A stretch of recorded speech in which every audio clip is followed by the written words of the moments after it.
Okay guys, dun sa previous episode pinag-usapan natin yung negosyo.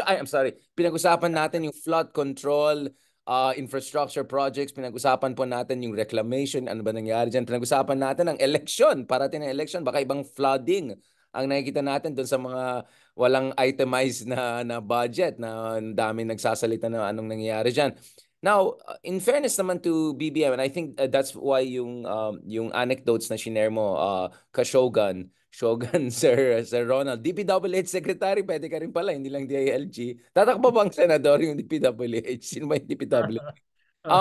Pinag-usapan natin yung, di ba, among other things, pinag-usapan natin yung mga kailangan gagawin, etc. But the good thing you mentioned, Shogun, Ronald, was nabwisit talaga si BBM na parang medyo saan tayo? Anong nangyari? Ganun, di ba? Parang undoy nangyari. So in fairness kay BBM, once in a while nakikita mo na bubwisit din siya, di ba? Katulad nung pumunta siya sa Pampanga tapos sumasagot yung congresswoman diyan, pinagalitan niya talaga ng harap-harapan, di ba? Parang yung explanation niya sa, yung water ek na ganun, para siya yatang lecture series ni BBM. No, but one good thing we see with BBM, or so at least on the surface, is, and he got a lot of applause, was hindi yung announcement niya na 5,500 flooding, medyo didn't age well, pero yung Pogo ban, simulan muna tayo kay Attorney Mark Gambo. Attorney Mark Gambo, ano pang perspective niyo dito? Were you surprised that BBM pushed for total ban of Pogo? And also, parang I never could imagine Riza Hontiveros clapping in a sauna that has... Anti-ovation. Exactly. I know that it was not about BBM, but nevertheless, seeing a Riza Hontiveros clapping. Anti-ovation, no? Standing ovation with BBM there on top. Like, I don't know. I mean, that's historic to me. I mean, I never saw that coming. Ikaw, Mark, anong basa mo doon sa moment? Dagdag, Attorney Mark, kinakailangan ba dyan ng legislation? Dyan sa isa yan sa debate ngayon Parang sinabi, executive order lang pwede na no? Yes, tama. Good point. Yung iba kasi, nag-foot dragging, kailangan pa daw ng legislation. Kaya makikita mo kung sino yung mga... Sa PAGCOR lang yan di ba? Pag-utusan ng PAGCOR. Di ba? Makikita mo. Nakikita namin yung reaction ni Bato at saka Oo. Una, it's the right thing to do. Tama naman yung ginawa ni PBBM. Nakita naman natin yung mga abuses and yung mga krimen and yung mga parang harap-harapan na tayong niloloko. So maganda, isang one swoop, lahat. Pero nakita ko parang it was building up doon sa SONE. So parang merong clamor. Parang pinaabot lang sa SONA para merong kang major announcement pagdating doon sa SONA, doon sa Pogo. Ang problema lang, nag-cast lang ng doubt talaga yung mga klase ng Pogo na makakasama doon sa ban. Kasi ngayon, a few days after, lumalabas na lahat daw, pati yung mga IGL, yung mga rebranding daw. Kasi right, yun yung isa sa malaking announcement niya doon sa SONA. Biglang banat kaagad nung kabilang side. Yung mga Pogo, ni-rebrand nyo lang. Tapos you would hear itong for example, si Congressman Salceda, di ba, na talking about yung sa IGL, Internet Gaming Licensee. So nagkaroon ng confusion din So, Pro-Pogo yan. Yung impact medyo na Oo So, yung impact parang medyo hindi ganun ka 100% dahil nagkaroon ng parang confusion kung total ba lahat ng Pogo masasara. And for example nga, itong Island Cove yung pinakamalaki, doon natin kasama ba yan doon sa isasara? Kasi magpo-Pogo ban, pero yung sa Island Cove na IGL na pala, na pala, di ba? So yun ang yun ang tanong kung lahat ba kasama. So kumbaga nabawasan siya ng kanyang effectiveness in terms of impact dahil dun sa mga ganung question. Na ngayon sinasabi nila 100% daw. Makikita natin. Maganda sana kung inisa-isa nung pangulo sa Pasay, sa Cavite, sinabi niya ganun. Pag-usapan niya ng haba nung lista. Baka mas may impact pa 2 hours diba? Kung sinabi niya, sa Island Cove, ganon. So, yun. So, maganda, it's the right thing to do. Kaso, hindi pa tayo 100% sure kung ano ba talaga yung kasama dun sa Pogo ban. The devil is in the details kasi wala pang 6 hours. Yes. Sir, pwede pa exempt to mga to. Sir, ayan na naman, gumagalaw na. Ikaw, Sir Ronald, ano ba to? Papogi lang ba ito? Or to be fair to BBM, inherently mahirap talaga ito kasi you're talking about syndicates, you're talking about compromised officials, you're talking about vested interest. So, inevitably ba magkakaroon ng phased sequential approach even though may total ban on the top? What is your read of this, Ronald? Well, una ay karamihan sa kanyang cabinet secretary before the SONA, nagsabi na ng total pogo ban. NEDA, Finance, DND, no? DILG, etc. So, may build up na, sabi nga ni Mark, may build up na going into the SONA mula sa kanyang sariling cabinet, no? Tapos ikalawa ay nung ibinigay nila yung speech niya sa media, hindi kasama yung pogo ban. No? Ibig sabihin talagang balak niya gawing climax. Mismo yung mga media na kausap ko before the SONA, ang sinasabi nila sa akin, walang pogo ban. Dahil yung binigay sa kanila ng Malacanang, yung binigay sa kanila ng PCOO, ay walang nakasulat na pogo ban. Ibig sabihin talagang plano niya na gawing Big Bang yung pogo. Kaya mismo yung media nagulat nung bigla niya sinabi yung total ban. Pero hindi na niya pwedeng i-backpedal yan. Masisira siya dyan. Dahil yan yung highlight ng kanyang SONA. At ang kanyang binitawan, total pogo ban, walang nuancing, no? Sabi nga ni Win Gatchalian, no? Walang bagong collar. Walang bagong collar. It's still a dog. No? It's still a dog. Kaya kung yan, inunuwansing niya yan, ayon dun sa mga katulad nila Joey Salceda, no? At yung ilang mga senador na gustong inuwans yan, gawing IGL, no? IGL. Ay, ang laki ng tama sa kanya yan. Ang laki ng tama. Malaki na nga yung tama sa kanya nitong mga gut level issues na hindi niya mapresenta ng maayos sa kanyang SONA. 'Di ba? Oh, Yung issue ng inflation, issue ng wages, pati issue ng EPIRA law, di corruption. ba? Pati yung EPIRA Na, law, medyo oo, malabo. EPIRA law, 'di ba? Yung EPIRA law, ang dami ng kanya ang dami ng assessment niyan. Sabi niya re-reviewin. Nasa baul lang yan kukunin mo lang sa baul yung mga assessment ng EPIRA, ang dami na niyan no? Ako nga hindi ako expert sa energy, kabisado ko na yung dapat baguhin sa EPIRA law no? Dun sa kwan, ang dapat sana niyang bagong sinabi, yung yung rice tariffication law. Dapat yun ang i-review. Dahil Actually, wala that's a siyang very good point. Oh, dahil talagang wala backs up siyang presyo yung courts. naitudulot. 'Di ba? Wala siyang naitudulot na kabutihan sa bigas, sa magsasaka, sa consumers. Yan ang dapat i-review. Yung EPIRA, ang dami ng review diyan I-implement na lang 'yan. 'Di ba? At ang nakikinabang diyan sa rice tariffication, yung mga paborito mong pamilya, yung mga bilyar, no? Um, um, um, um, bakit? Ronald, bakit? Bayad ka dito. Ito, Mark, at kita dito balikan ko si Sir Ronald. Ako, Sir Ronald, yung mga DDS nagsasalita na pro Marcos daw tayo. Walang ya. Ang dami natin sinabi kanina pa, di ba? Mark, hindi ba parang weird yung mga SONA ni Marcos kasi usually, di ba, ang SONA is ibabash mo yung nakaraan na administration, di ba? Arroyo attacking ERAP. Pinoy attacking Arroyo until his very last SONA, di ba? Alam mo naman, and then Digong attacking still pa rin mga Dilawan until the end. Si BBM, dahil dito sa unity ek niya, he's actually not allowing himself, right, to escape responsibility. Kasi rice tariffication law, panahon ni Digong yung lumala yung situation niyan, di ba, Ronald? Pogo, legacy ni Digong yan. Nangyari sa... Pero because he's pretending there's still a unity team, even if hindi na nagpakita si self-designated survivor na nasa Europa na ngayon, di ba, parang he's shooting himself in the foot, di ba? Parang feeling ko talaga the strategy for Marcos is to go on the offensive talaga. Sisisin niya si Digong. Baka ayaw lang niya talaga Baka gusto niyang siya yung good cop Baka ganun na nga. It's not sa like kanya walang tira kasi yan. meron namang tira sa mga kakampi niya Baka ayaw lang niyang personally na siya yung gumagawa nung mga dirty stuff na harap-harapang makikipag kala Duterte, so ewan ko baka ganun lang talaga yung niya yung personal na niya. Baka, sa mga bataan ko na yan, sa mga tao ko na ako na yung good cop, kayo na yung bad cop. Yun. Kaya hindi niya diretsong Actually, maano. Kasi nga, diretso to kay Duterte.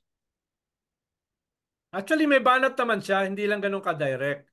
Within Oo. his conflict-averse persona, Diba? May mga within pahapiyaw within siya. Ayoko ng oh, gano'n. within his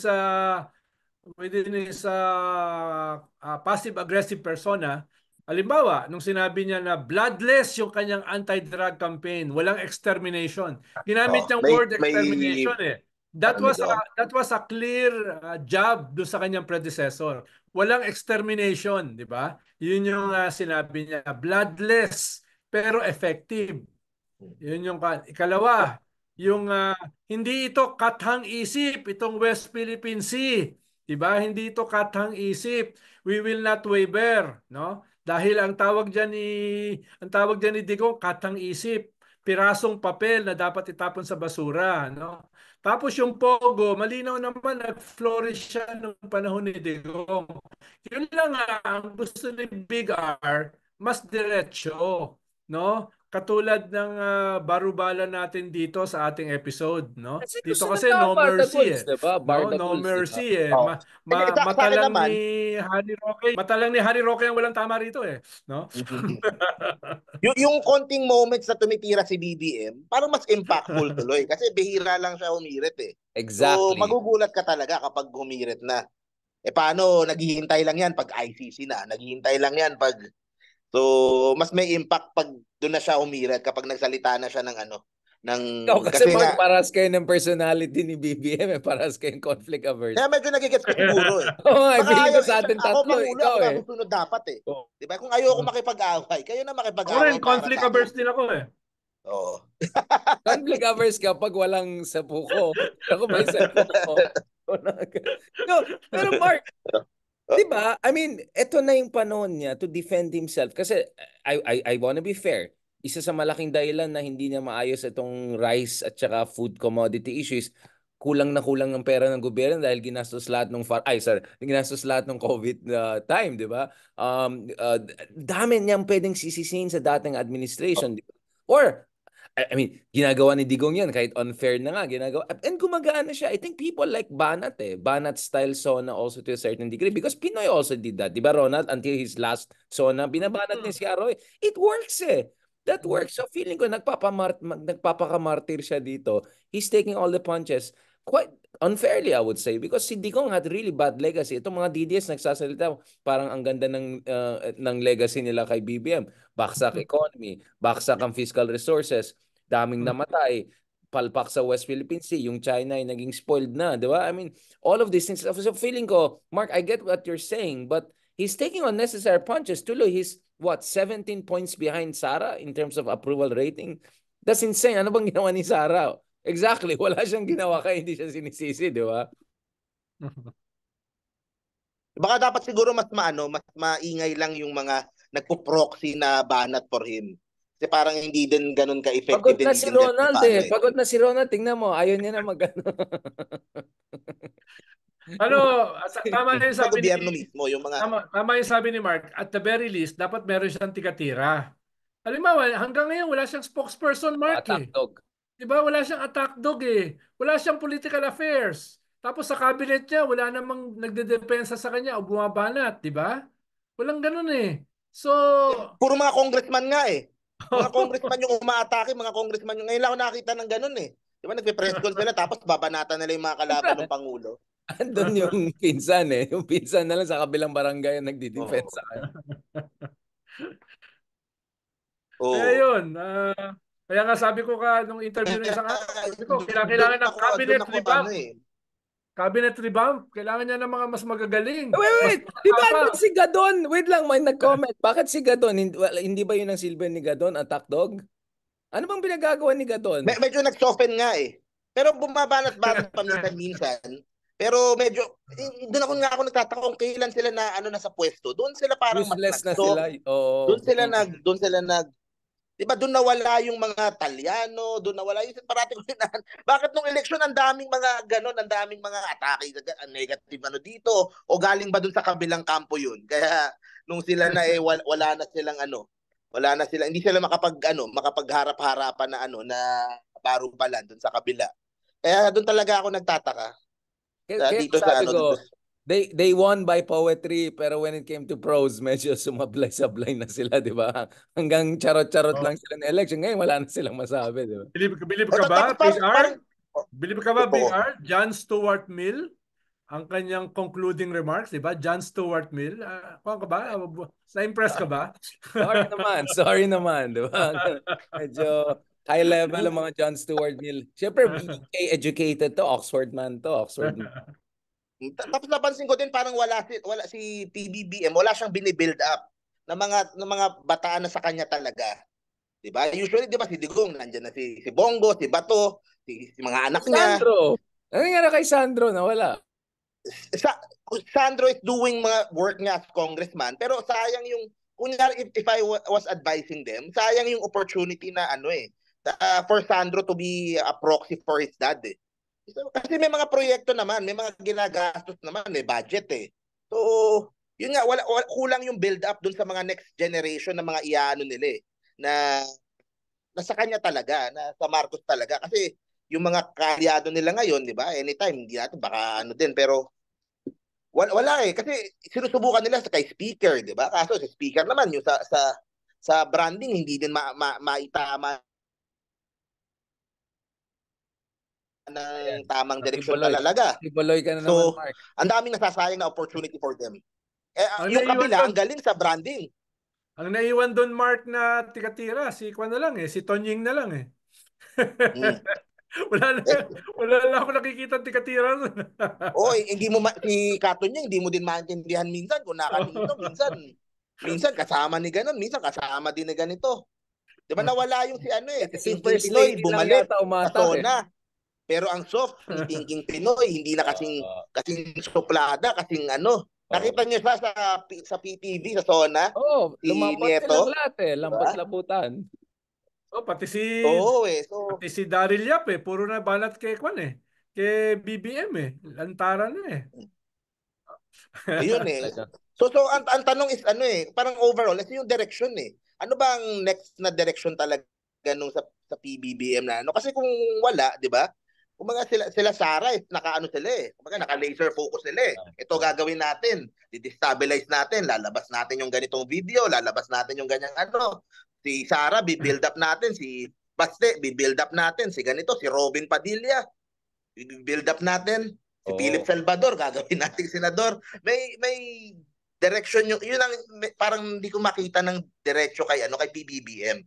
Yung sa Tingog, yung si speaker, ang daming natutulungan, ang daming budget na nilalabas, ang daming pero hindi siya nagre-reflect pa sa pagdating sa public at sa mga surveys at sa mga sa mga you're right. Pulse Asia at WS. Ayun nga eh. Si First Lady lang yata lumalaban doon sa camp na yan. On that note, thank you. Lalo na ngayon, Mark, nakikita mo yung weakness ng mga Duterte. Biro mo yung rally nila sa Echas Shrine at saka sa Liwasang Bonifacio, wala pang 200 nilangaw yung may sug rally. Tapos itong kanilang video fell flat. Itong kanilang urban legend na last year pa hinihintay na pulburon video, yun lang pala yun. Ganun lang pala yun, di ba? Cheap fake na naman. Cheap fake. Kulang sa budget eh. Di ba yung buti nga sablay yung kanilang kalaban eh. Pero pag nag-ayos na yung kalaban nila, tapos ganyan yung attitude ng Malacanang, baka kung saan sila pulutin yan. Pero Ronald, I think Ronald, you're not being Machiavellian enough. What if sila rin nag-release yan para ma-dent na yung effect nun? Di ba? Unahin mo yung kalaban mo, mag-release ka ng sublime version, di ba? I mean, you never know, Ronald. Naglabas sila ng sarili nila. Nakita mo ba yun? Ginamit nila yung pulburon video, tapos tinransform nila na ginawa nilang mukha ni Digong. Nakita mo yon? Ginamit nila yung kanila. Just to show that madali AI lang yan. No, na it can be done. Hindi nga deep fake, cheap fake eh. Talagang cheap fake. Chipang fake. Well, pero katulad din sinabi ko nung previous, yung mga deep fake and yung mga na yan, kasi nakita ko yung video na kumalat 10 million views.